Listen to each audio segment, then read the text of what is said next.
আজকে দিনের শুরু থেকেই অনেক ড্রামা দেখছি আমরা সব প্লেয়াররাই। পরে লাস্টের দিকে আমি যতটুকু শুনছি যে টিম ম্যানেজমেন্ট থেকে নাকি টাকা নিয়েও ফরেন প্লেয়ারদের রুমে নক করছে, কেউ গেটই খুলে নেই। পরে লাস্ট মোমেন্টে তো আমরা লোকাল প্লেয়াররাই ছিলাম। তো এখন যেটা করছি যে সবাই মিলে এবং ম্যানেজার, কোচ সবাই মিলে, মানে শুরুতে একটু আপসেট ছিল, আমরাও ছিলাম।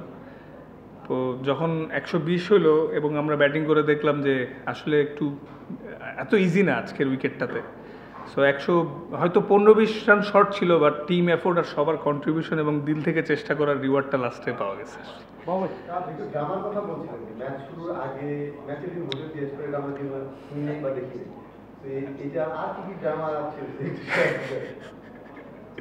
না, আমার লাইফেও নতুন একটা এক্সপিরিয়েন্স হলো যে ম্যাচের দিন, মানে আমি যতটুকু শুনছি যে আমাদের নাকি বুকিং দেওয়া ছিল শেরাটনে, তো পরে ওয়েস্টিনে ছিল।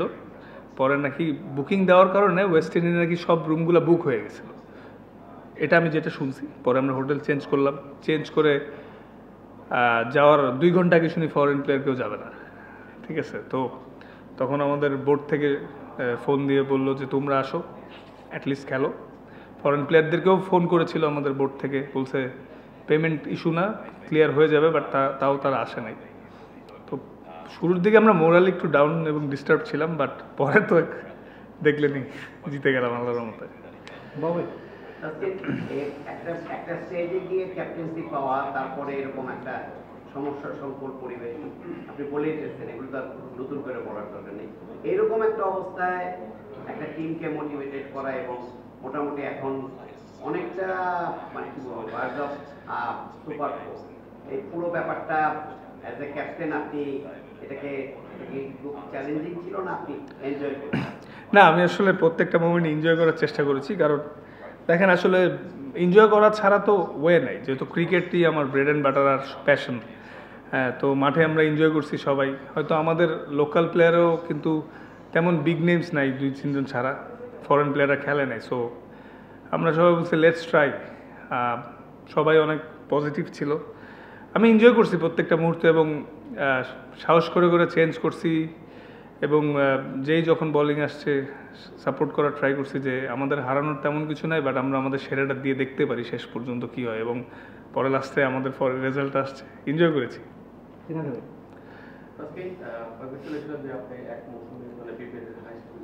জি,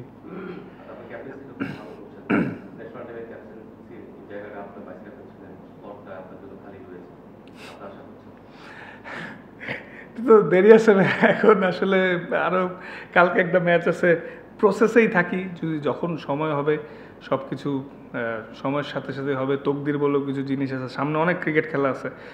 জাস্ট ভাইয়া অ্যাজ এ ক্রিকেটার হিসেবে আমি এনজয় করতে চাই ক্রিকেটটারে, আর ইমপ্রুভমেন্টের ধারাবাহিকতাটা ধরে রাখতে চাই, আর আল্লাহ যাতে আমরা সুস্থ রাখে এটাই চাওয়া।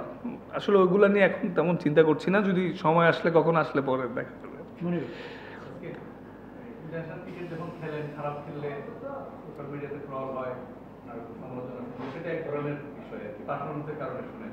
তো এইখানে আপনারা ফ্র্যাঞ্চাইজি লিগ খেলছেন, একটা ফ্র্যাঞ্চাইজি হয়ে, এবং একটু উইক টিম নিয়েও কিন্তু আপনারা 5টা ম্যাচ জিতেছেন এবং 2বার রনপুরকে হারিয়েছেন। এত সাকসেসের মধ্যেও আপনার পার্সোনাল কিছু অ্যাচিভমেন্টও আছে। এর মধ্যেও যে এই যে নেগেটিভ আলোচনা, হোটেলে আপনাদের সমস্যা হচ্ছে, মালিকের সমস্যা হচ্ছে, টাকা না পাওয়া, এবং একদমই খুব ছোটখাটো বিষয়, মানে এর চেয়ে মানে নগণ্য বিষয় বা এর চেয়ে বাজে আলোচনা একটা টিমকে নিয়ে হতে পারে। হ্যাঁ, আপনার সোশ্যাল লাইফ, ফ্যামিলি লাইফ, বা আপনি ইন্টারন্যাশনাল যে আপনার যে কালার, একটা ক্রিকেটার, আপনি কেমন ফিল করেন? টু বি অনেস্ট, শুধু আমি না ভাইয়া, টিমের কেউই যখন এরকম ঘটে ভালো ফিল করে না। কারণ দিন শেষে আমরা বিপিএল আমাদের সবচেয়ে বড় টুর্নামেন্ট, এই টুর্নামেন্টে আমাদের সবার একটা এক্সপেকটেশন থাকে যে শান্তিপূর্ণ পরিবেশে থেকে খেলবো।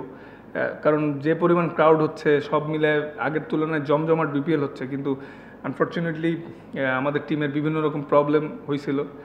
কিন্তু আসলে সবাই মিলে একটাই বারবার বলছিলাম যে যেহেতু আমাদের সবার নিজের প্রুফ করার জায়গায় একটা, যতই মানে সমস্যা হোক এগুলো মানে একটা সাইডে রেখে মাঠে এনজয় করতে হবে। কারণ সবার bread and butter, career, national team সব কিছু নিজেকে প্রুফ করার মঞ্চই এটা। তো এই জিনিসগুলোই আমাদের টিমের লোকাল প্লেয়ারদের আজকে সবাই বুস্ট আপ করছে, বাট ফিলিংসটা অবশ্যই নাইস তা, কিন্তু এর মধ্যে দিয়ে আমরা চেষ্টা করে যাচ্ছি।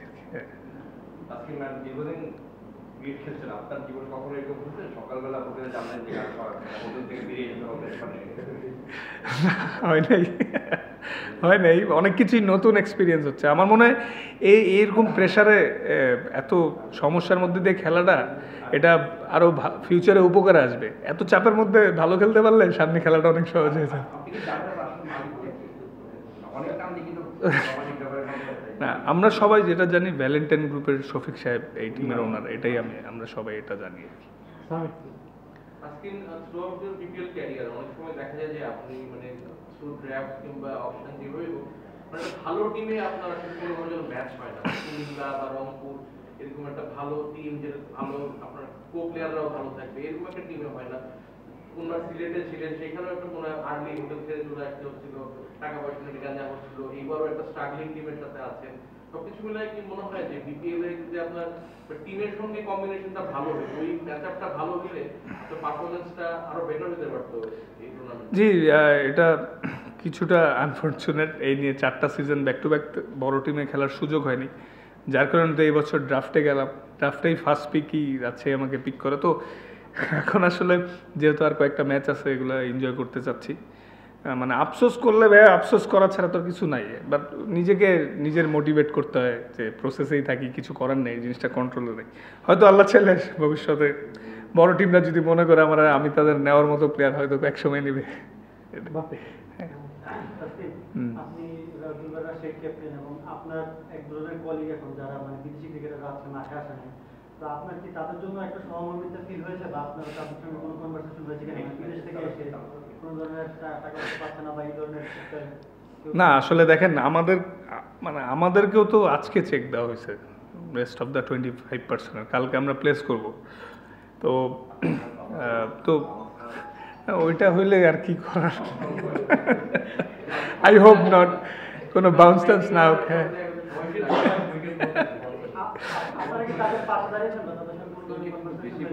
না, এই উইকেটের মতো বাউন্স করলে চেক প্রবলেম আছে। আই হোপ এমন করবে না। ঠিক আছে, ইনশাল্লাহ আমরা সবাই পাবো। তো না, আসলে ভাইয়া দেখেন, মানে খারাপ তো লাগছিল ফরেন প্লেয়ার নিয়ে খেলতে চাই। পরে লাস্টে বোর্ডে আমরা রিকোয়েস্ট করছি যে আমাদেরকে লোকাল প্লেয়ার নিয়ে খেলতে দেওয়ার সুযোগ হোক, কারণ এখানে আমাদেরও তো ক্যারিয়ারের বিষয়। পরে বোর্ড অ্যাগ্রি করছে, বাট জিনিসটা আমাদের জন্য সুখকর ছিল না শুরুতে, বাট পরে ম্যাচটা জিতাতে একটু স্বস্তি পাওয়া গেল। পরের ম্যাচটা কালকে, মানে পরের ম্যাচে আপনাদের ফরেন ক্রিকেটারদের নিয়ে নামার কোনো ভাবনা আছে কিনা, বা আপনাদের এই দেশি ক্রিকেট? ভাই আসলে তো এখনো হোটেলে যাইনি, তো আই হোপ ম্যানেজমেন্ট যদি তাদেরকে পে করতে পারে এবং তারা যদি আসলে তো আমাদের দলের জন্য ভালো হবে। আরও চাবো ডেফিনেটলি ওরা আসুক। আমাদের মানে অ্যাটলিস্ট 2-3 জন ফরেন প্লেয়ার হইলেও টিমটা আরও স্ট্রং হবে। বাট এটা আসলে এখন বলতে পারছি না, যেহেতু হোটেলে যাই না। ম্যানেজমেন্টরা যদি ওদের পে করে দেন, ওরা আসতেও পারে। হ্যাঁ, শেরাটন যাই ভাই। হ্যাঁ, আপনাদের পেমেন্টের যে বিষয়টা, আমি যতটুকু শুনেছি যে বিসিবি একটা আশ্বস্ত করেছে যে দে উইল পে। হ্যাঁ হ্যাঁ হ্যাঁ হ্যাঁ হ্যাঁ, বিসিবি এটা উইল পে, এবং আপনাদের আপনারা এখানে মাঠে আসছেন খেলতে। জি জি জি জি ৬২ লাখ টাকার একটা চেক তাদের হাতে জমাও আছে, যদিও সেটা ক্যাশ হবে কি হবে না সেটা পরের কথা। বাট এই অ্যাসুরেন্সটা আপনাদের জন্য অনেক বেশি স্বস্তির কি? জি জি, আসলে সবাই যখন আমরা অনেক ওয়ারিড ছিলাম, তখন ফারুক স্যার ফোন করে আমাদেরকে এটা মানে ইনশিওর করেছে যে টাকা পাইতে দেরি হলেও কোনো প্রবলেম নাই, ক্রিকেট বোর্ড পে করবে, তোমরা সবাই মন দিয়ে খেলো। এটাই, তারপর আমরা একটু স্বস্তি পাইছি। যেটা বলেন প্রথম দিকেই বলছেন যে টাকা নিয়ে দরজায় ঘোরা মারছিল, এই বিষয়টা কি ক্লিয়ার করবেন? এটা আমি শুনেছি ম্যাচ শেষে যে ম্যানেজারকে বলা হয়েছে যে লাস্টে পয়সা নিয়েও নাকি ওদের নক করেছে, ওরা গেটই খুলে নেয়। ওরা ভাবছে যে এমনি রিকোয়েস্ট করতে আসছিল। ক্যাপ্টেন হিসেবে তো আপনার সাথে হয়তো বা আমি গেছিলাম, পরে ওরা বললো যে লুক, মানে টাকা না দিলে আমরা যাবো না। বললাম ঠিক আছে, ইয়োর কল। আমি আর কি বলবো, আমিও তো প্লেয়ার। Thank you.